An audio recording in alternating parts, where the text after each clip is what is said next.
রমজান মাসে কবরের আযাব বন্ধ থাকে, এটা কি সঠিক কথা?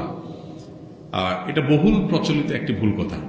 আমাদের সমাজে ব্যাপকভাবে প্রচলিত আছে, রমজান মাসে কেউ যদি মারা যায় তাহলে তার আর কবরের আযাব হয় না।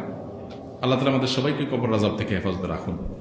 কবরের আযাব থেকে বাঁচার জন্য হাদিস সম্মত কিছু আমল আছে, যেমন সূরা মুলক রাতে তেলাওয়াত করলে কবরের ফিতনা থেকে আল্লাহ তাআলা রক্ষা করেন। পুরো রাতের ভিতরে কেউ সূরা মুলক পড়ে, নিয়মিত অভ্যাস আছে, মাঝে মধ্যে ছুটতেই পারে, এই আমলটা যদি কেউ করে নিয়মিত, ইনশাআল্লাহ আল্লাহ তাআলা তাকে কবরের ফিতনা থেকে রক্ষা করবেন, হাদিসে সাব্যস্ত আছে।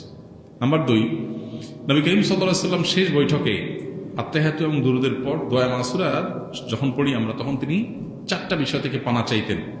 এটা দোয়া মাসুরার জায়গাতে আল্লাহুম্মা ইন্নী যালামতু নাফসি পড়েন, পাশাপাশি এটা অথবা কখনো এটার বদলে এটা আপনি পড়তে পারেন।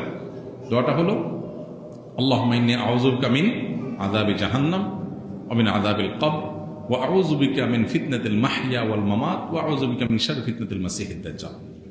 এই যে এখানে জাহান্নাম থেকে এবং কবরের আযাব থেকে পানা চাওয়া হয়েছে। অতএব শেষ বৈঠকে আল্লাহর কাছে দোয়া করেন। আর বিশেষ করে কবরের আযাব যেসব বিষয়ে হয়, যেমন চগলখুরি করে বেড়ানো, পেশাব থেকে ভালো করে পবিত্র না হওয়া, এগুলো কবরের আযাবের সুনির্দিষ্ট কারণ হাদিসে এগুলোকে চিহ্নিত করা হয়েছে।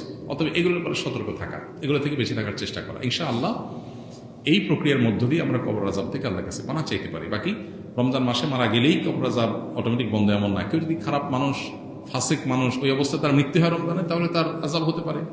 কেউ যদি নেককার হয়ে অন্য কোনো মাসেও মারা যায়, তবে কবরের আযাব নাও হতে পারে।